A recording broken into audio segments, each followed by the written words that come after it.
I bought that. Oh, you bought? Which, yeah, that statue. Oh, you bought the statue? Yeah, yeah.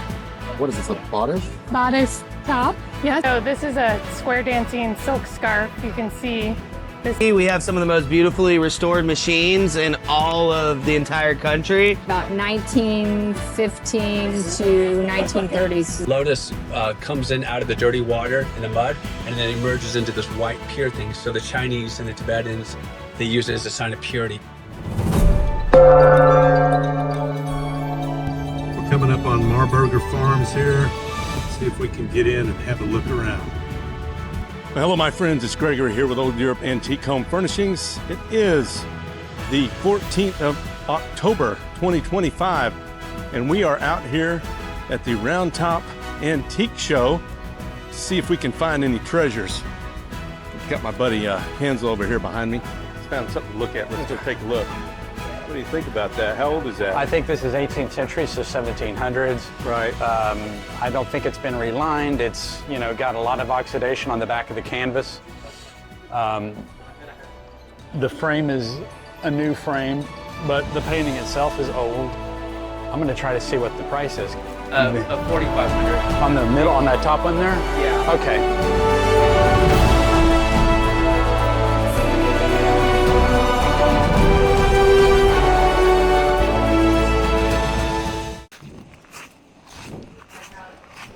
And I have just run across some friends and customers of mine in their own booth out here.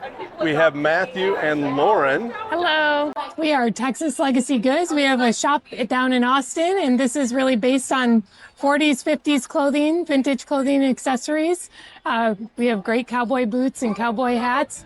We do go all the way up to the 80s, and we got some really beautiful pieces. Well, that sounds good. So how long have you all been in business? Just since November of 2025. Yeah, 1 year. Excellent. And this is your first time out at Roundtop? Yes. First time. Yeah. Okay, So far, great. so good. And so what I've got to do is I got to point out that these spires behind you here Yeah. that you got from me at Old Europe Antique Home Furnishings, you have turned those into some pretty neat little stands for your clothing there, Painting pictures. which I love. You always wonder who's going to end up with them and what they're going to do with them, and now we know. Is this But on the anyway. list of strangest? What's that? Is this on the list of strangest things someone's done to something you've sold them? You know, I would say most unique, Yeah. maybe. What is this, a bodice? Bodice top. Yes, it has beautiful boning on the inside, just the detail you can see of the stitching. Oh, that's fantastic. This used to How go old would around the- the waist. How old would that be? The late 1800s. Late 1800s? Mm-hmm. Okay, that is a very neat piece. And what were you asking for that piece? That's a good question. 328. Three? Yes. Okay, good deal. And then we have this beautiful 1930s silk slip that's pristine. It doesn't have a stain on it or a snag, and I don't know how they did it for this long, but they did. Fantastic. That's a beauty. Yes. Do you have any hats or men's? Another Oh, I suit. have another one.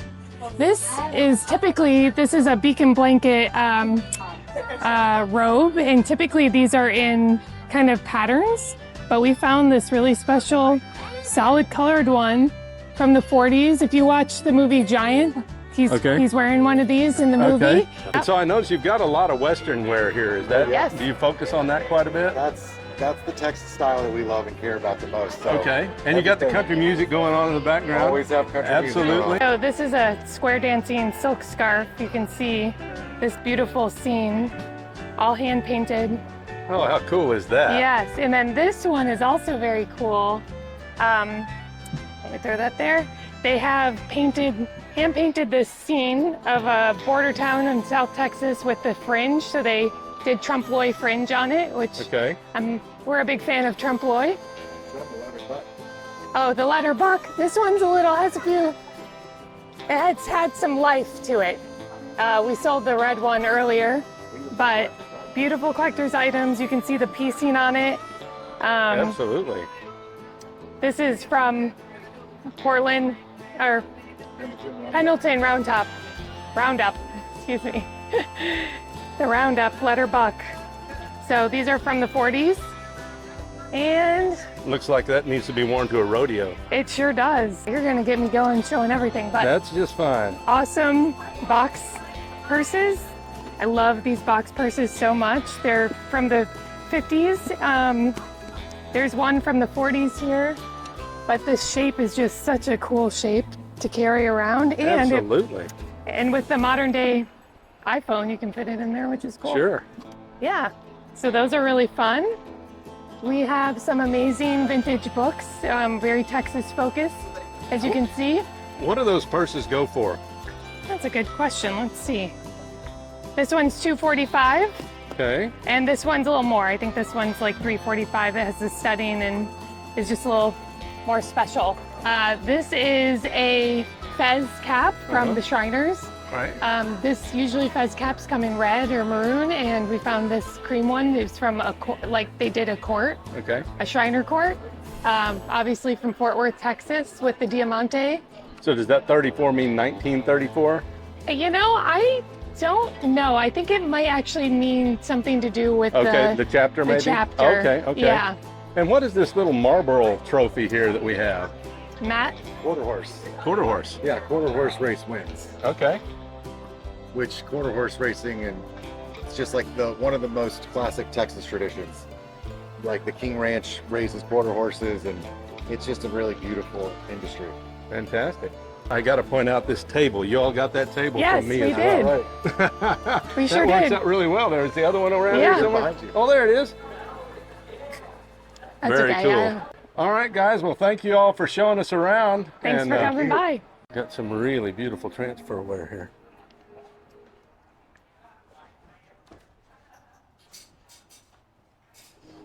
All of a sudden, I saw this amazing booth out here at Roundtop, and I got this young guy right here. Yes, sir. Tell us about it. Yes, sir. So I'm Conley. We're the Flashback Funtiques. We're out of Bernie, Texas, right there on Main Street. So as you can see, we have some of the most beautifully restored machines in all of the entire country. To give you an example, all of these have been completely restored. So you can still put your dime in and basically be able to put your dime in and it'll release the beer. They're ice cold. So this is what you call a Vindo 56. It's going to hold 56 bottles over here. Okay. We got Vindo's 81s. We got Dr. Pepper, 7-Ups, another 72 Coca-Cola. And just to show you how amazing some of these restorations are. So you just open this up right here and you can put, you know, your full frosty beers in here, you know, and all of these shelves actually adjust. So if you want, you can bring it in and put like little Modelo's and stuff like that, Topo Chicos, wine bottles, all that stuff. And as you can tell, I mean, it's just absolutely incredible craftsmanship over here. I love it.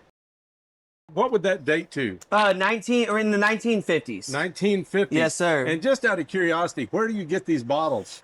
So these bottles, we can actually buy some of the Dr. Peppers directly from wholesale. You got to have a wholesale account, but we only buy glass because glass is class, you know? Yeah, absolutely. Yes, sir. I love those machines. Now, what do we got over here? Is all this for sale? Or Yes, no? sir. Everything over here is for sale. So, of course, these are from the 1920s, the original barber poles with the globe on top. We have original signs over here as well. And as you can see, you know, we got slot machines. This one's from 1928. Still, they all play completely perfect. Wish I had a penny on me, but you can put them in there so you can see. I mean, your payout was only about to be 20 cents, but you know, you put a penny in there, and you can test your luck. Over here, we got, you know, some amazing signs, original Schwinn bike. And if you come over here, you can see.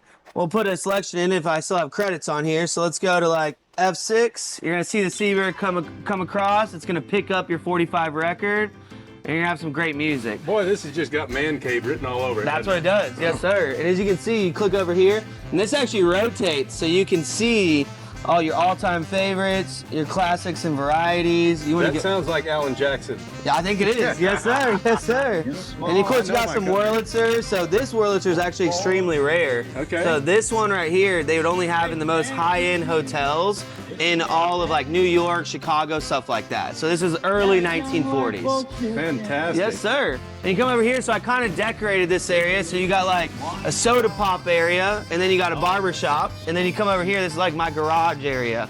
Man, it looks great. Thank you. So you got, you know, original gas pumps. You know, this is when it was 31 cents a gallon for gasoline. Yes, sir. And of course, a bunch of other fun stuff. Tell me about these gas pumps. So these gas pumps, they're all original. These are original. So this is gonna be your mobile gas, and then you got the specials. So that would be your higher, you know, octane gas. And then of course we got some great neon clocks and other clocks and all sorts of stuff like that. Fantastic. Well, Yes, listen, sir. I really appreciate your time. Yes, sir. It was a pleasure. And well, we're called Flashback Funtiques. We're right in Bernie. Follow us on Instagram. Also on Facebook. We're just Flashback Funtiques.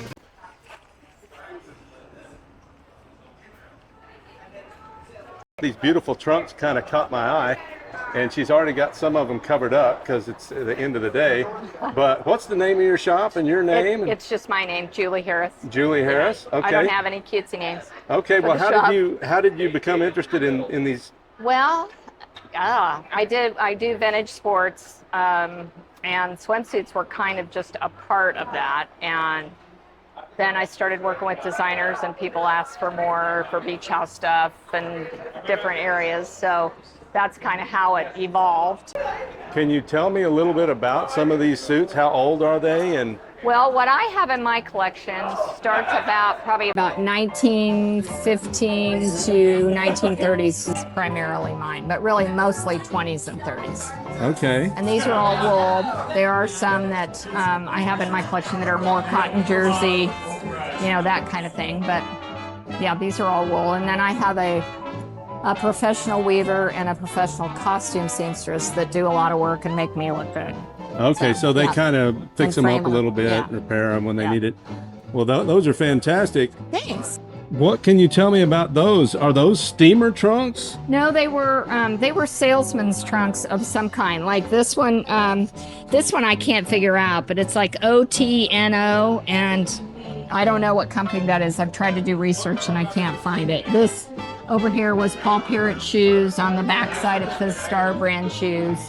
But a lot of the clothing stores had like these kinds of trunks that their goods got shipped in. Oh, okay. But the salesman trunks would travel, be a traveling salesman. He would go around and get orders, and then based on the numbers on the side, which was their salesman number, it would get restocked based on that. I just like all the graphics of the suits, and they all have a little bit different personality, and they're a lot of work. They're very labor intense, but they're kind of fun. How much would a suit sell for? Boy, it depends on cost of goods, repair costs, cleaning costs, framing costs. So just Probably what's in my collection's probably about what's here is probably about 1,100 on up. It just depends on the suit. Okay, so 1,100 and On up. they're basically framed as wall art. Yes. Yeah. Excellent. And what about these trophies? Do you collect those, or are they just decorative for you? I like the figurals. Yeah, that's a swimming. This is a Dieges and Plus track trophy. They made all the Spalding presentation trophies. And all the baseball players and all the different ones. They were very detailed, but they went out of business in the 20s. Okay.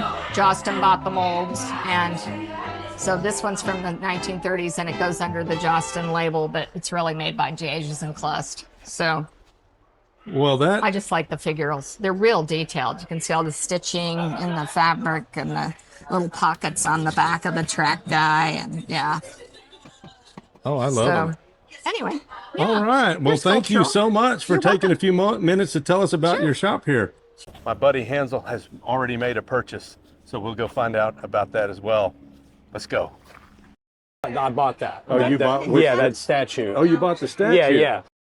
Okay, so what we have here is a 18th century angel from France. So it's going to be the late 1700s. It's got all the original paint on it. You've got the gilding, and you've got the flesh tones here. It's got the wings that are still attached. Normally, there's always pieces missing, but in this rare case, everything is with it. It's approximately, looks like about 36, 38 inches high. It goes on a wall. It's all wood. It's been carved. The only thing that's separate are the wings, and the wings do come off. So this is an excellent find at Roundtop here at Marburger. My name is Jan Matheson. Well, I know that my friend Hansel just bought this piece up here, which he Yes. kind of told me about. So why don't you, if you got something else you'd like to talk about here, Okay. yeah, just go ahead, pick something out and tell us about it. I'm really proud about, there's a lot of taxidermy at the show this year, which is a first. So I didn't realize that when I brought him, but I think he's pretty spectacular. It was sold to me as a rare blue Alaskan wolf. And it's on a naturalistic base. Well, I have this mercantile cabinet, which is Fabulous. I love to bring a counter every time I come. I usually sell every one I bring. This is a little unusual. I left the glass area open so people could put whatever they envisioned. But the back has all the storage space. So if you want to look at it over on this side. Now, is this an This American? is incredible. Yes, piece? this is from, we got this in South Carolina. Okay. Yes, it's a really good piece. The finish, has it been? It's been bleached. Right. Yes, it was a very heavily lacquered piece, and they bleached it, and this is how it came out. And I think it's fabulous. Is that French, 19th century? Yes, it's French. It's got the 2 drawers. I love the rams and the swag, and the gilt is just beautiful. Marble top cut for it. The marble top is newer than the actual piece. And the tapestry behind just came from France in the container. It's a wonderful painted tapestry. It's about 1880s to 1890s. Wow. And it's painted. And it's a painted tapestry. Yes. I think it's fantastic. It's all original. It's fabulous. What are you asking for that? I'm asking $5,300. Okay. And it's quite large. It's 80 inches, well, 62 inches by 83 inches. Sure. Oh, I with love the that frame. piece. Yes, very, very nice. All right. Well, I want to thank you very much. Well, yes, I appreciate you stopping by. I'm What's your Instagram address? Jan.Matheson on Instagram. I thought, well, I'll just talk to this gentleman about his shop. Tell me your name and the name of your store. Yeah, Eric with Rue Michel Antiques out of La Jolla. Okay. And, Instagram, Rue Michel Antiques Interiors. Okay. But good eye, because this is a wonderful 18th, 17th century painting. It could be Italian, it could be Dutch, classical port scene. But this one's square, so it's a very sellable, usable size, and they're retaining the auburn colors, which often are blown away a little or muted and things like that. So what would the age be of that piece? It's probably 18th century, it could be 17th, could even be early 19th, probably 18th century. Okay. Some say Flemish, some say French, but it's really a wonderful, wonderful piece. This is neat, early 20th century Tao Xiao period, Guanyin, God of Mercy. It's really a wonderful piece. So where would that have been made? It was Japan. This is Japanese. Good question. Japan, and it's on the double lotus. And the lotus is a pun for purity, because the lotus comes in out of the dirty water in the mud, and then emerges into this white pure thing. So the Chinese and the Tibetans, they use it as a sign of purity. So it's kind of an interesting. Excellent. That's some good trivia. Yeah. I will tell you, I am also a dealer. I deal in European furniture mostly. Oh, yeah. So I don't know much about Asian. Yeah, so antiques. I have a European classical furniture background. My mentors were the first tour guides of the Hearst Castle in the 60s. So we learned all that French, Italian, English stuff. I had a piece of furniture from the Hearst Castle that I bought. Ooh. And sold, and it went back to California. This is a late 19th century Southeast Asian Lohan. Could be Burma. It's just really nice size, nice piece. San Francisco estate. Just a great, great piece. Seated, nice expression to his face, and just a really good one. Late, but 1880s. Late considered not 17th, 16th, 15th century, as in, Tibetan would one, or, but not new. So it's on the cusp, but a great, great piece. Major San Francisco estate. They did a lot of Japanese, big dealers in Japan, dealers in San Francisco. Fantastic. But you know what's neat? These shades, these are Fortuny. So my friend is the best in the world, and she was the biggest buyer of Fortuny in all of Southern California. Fortuny came down from Los Angeles to see where's all this Fortuny fabric going. And the fabric's $800 a yard. They make it underwater. It's a secret they don't even tell. It's a 400-year-old secret. They don't even tell you how it's made. So it's really a really wonderful one. So we have these other shades. Nobody makes it. These are all the French fabrics on the side. The French ribbons. And then this is her crest right here, the Fortuny that she puts on her lamps. And these are wonderful. Look at all the silk velvet. I mean, they're stunning. And the one thing I did actually recognize was this 19th century French settee. Oh, yeah. No, that one's great. So that one's way overstuffed with down. And that's what my mentors, the Hearst Castle, used to do. They used to overstuff these big time. And this came from an estate in San Diego. I appreciate the tour. Yeah, and I wish you good luck and sales in the show. I appreciate you. All right, my friends, I think that's going to wrap it up for this video. The sun is sinking low in the sky. here at Roundtop Texas. It's been a great day. Met some really interesting dealers, talked about some amazing things. Hope you've enjoyed it. If you like content about history and antiques, please be sure to hit that subscribe button and like the video, and we'll see you next time.